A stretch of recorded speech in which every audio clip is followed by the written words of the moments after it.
Hey, this is the Kicking It with Jason podcast. I want to talk about weight loss on this episode.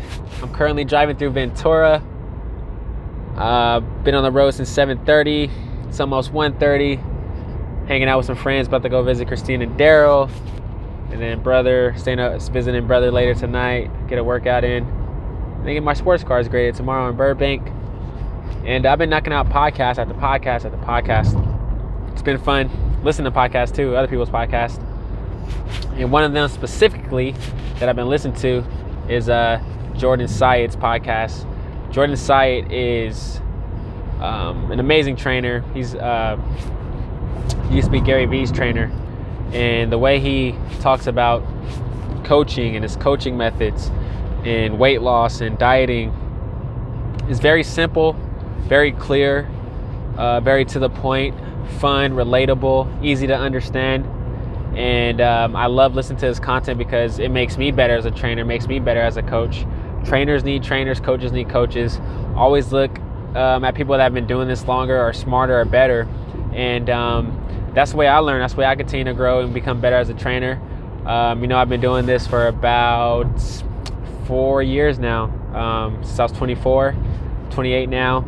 And it's been a fun journey, getting better at my craft, getting better in how I coach and how I train people, and just understanding my voice and approach to different obstacles and challenges and goals that clients may have.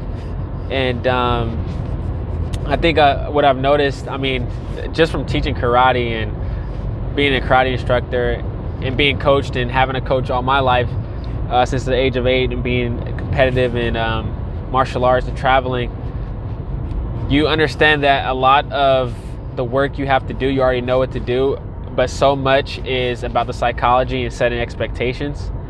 And, that's no different with weight loss, setting career goals, things like that. But, sticking to the point here with weight loss, like, we know what to do. We have to eat good. We have to eat at a calorie deficit.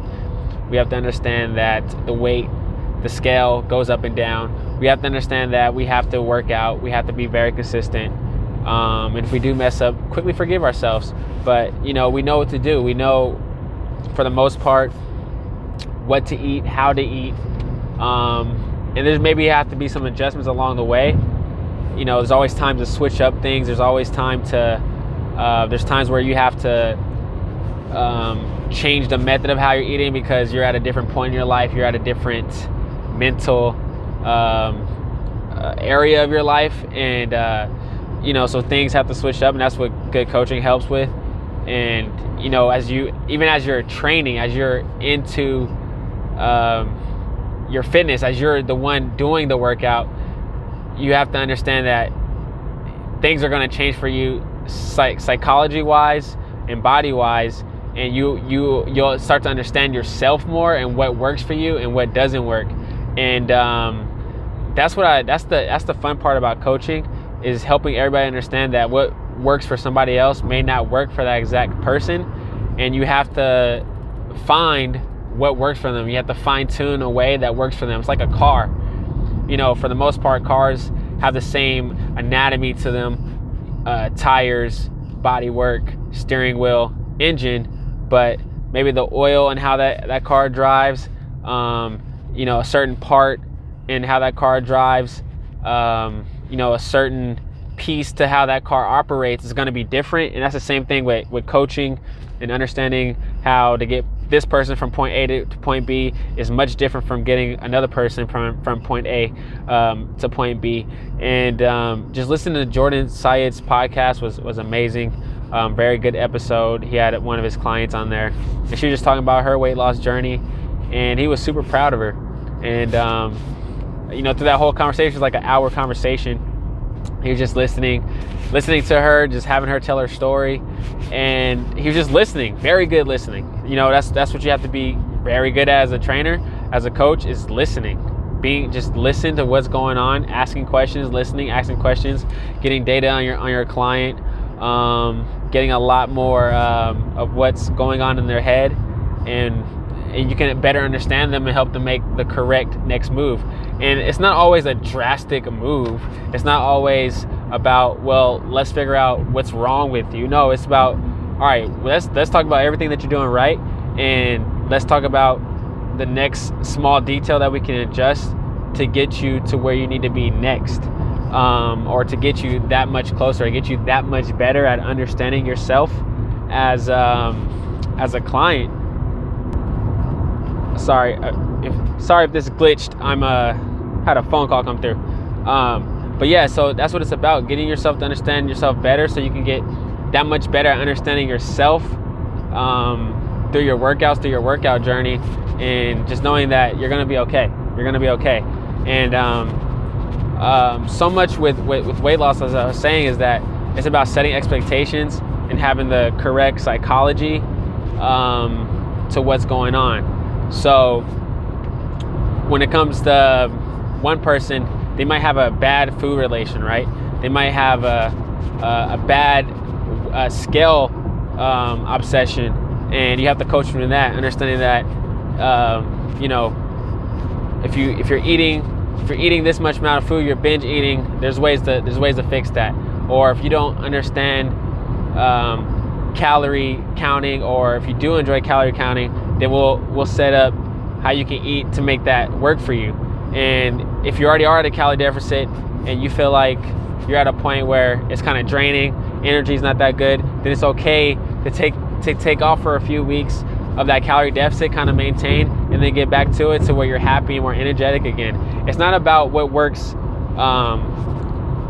fast and correctly, it's about what works sustainably and correctly. It's because all of this is about enjoying that process, enjoying your weight loss journey, because you don't want it to be a drag. You don't want it to be a total burden, right? The whole time you're losing weight, you want it to be something fun, or something where you can wake up to. I mean, you have to understand it's going to take hard work. It's going to take sacrifices, but in the long run, this is a journey that you're on. This is something that you're going to be doing focused wise almost every day, especially right when it comes to eating. Working out wise, maybe 3 days, 4 days, 5 days a week. Some people do 6 days a week. So you have to understand, like, this is your life, this is your lifestyle, and you want your lifestyle to be enjoyable. And it's important to keep the big picture in front of you, that to enjoy the small wins along the way, right? Because this is a journey. So how do you stay motivated? How do you keep understanding that even though you're making progress, or I should say this, how do you keep understanding that to not beat yourself up even after you made progress, which happens a lot of people. We make this progress, people make this progress, clients make this progress, and then they all of a sudden, for some reason, they feel like they're not moving fast enough, or they haven't done enough, when in reality you have. And sometimes people are moving even above average of the average weight loss per week, or strength a week. And you have to remember that you have to celebrate those progress. You have to celebrate those small wins. Are you lifting heavier? Are you sleeping better? Are you moving better? Do you have a better attitude throughout the day? Are you more excited? Are you understanding your mentality towards food better? And just having that good attitude is a big progress, and is very critical in the whole weight loss journey. Because if you don't remember that you actually are doing well, and if you are, like, for real, if you're actually doing well, if your pants actually have gotten smaller, if you're actually fitting into your clothes better, if you had to go shopping to get smaller clothes, man, those are huge wins, and you can't forget about that. You can't forget about from where you started to where you are now, and just never beat yourself up over a bad day or over one meal, because if you really look back, you realize that, gosh, you really are doing a lot better than you are, or than you realize. And so weight loss is there's so much psychology to it. And that's something I really just try to understand, or my clients understand, like, hey, listen, yeah, be at a calorie deficit, eat good, work out hard, be consistent with your workouts. And if you have some drinks, with the girls, with the ladies tonight or this weekend, it's all good. We're back to the workout next week. Enjoy yourself and don't beat yourself up. Don't make this strenuous. It doesn't have to be. So that's just some quick words on weight loss. I love hearing stories and how other trainers approach psychology and just helping their clients understand, how to be okay, and just centered and grounded in their journey, because that's a lot what training comes down to. You got to create programs that are fun, workout wise, but you also have to help your clients be psychologically good. That's what coaching is. Just in anything, like sports, everything. These athletes that we see, amazing athletes, the Kobe Bryants, the LeBron James, the Derek Jeters, the Steph Currys, the Patrick Mahomes. These guys are already good. They're already masters in expertise at what they do, but yet they still have the coaching to be able to have the mentality to be able to go and do their job better every single day. I'm going a lot heavier into the weight loss psychology and setting expectations better, because I just know that's just going to up my game as a trainer, as a person that's doing this for the love and helping people move along strength wise and fitness wise. So you'll probably see that on my content a lot more often. It's just adding that new angle to my content. It's talking more about weight loss, which I haven't done. So that's fun. It makes it fun. It makes it fun for me because it challenges me to just get deeper into the psychology of all that, and just understanding the woman's body better and understanding the woman's mind better when they step up to a scale. Motherhood, the time of the month, all that. Like, that helps me become so much better. And that's some good stuff, Jordan. Good episode. You guys haven't seen Jordan Syatt's podcast, check it out. It's really good. And if you guys have any weight loss tips that you guys tell yourself, or if you are struggling with weight loss, or if there's challenges that you have with how you approach weight loss, like, talk to me. I'm definitely open to chat and hear your story and see if there's any insight or anything that I can share. Thanks for listening.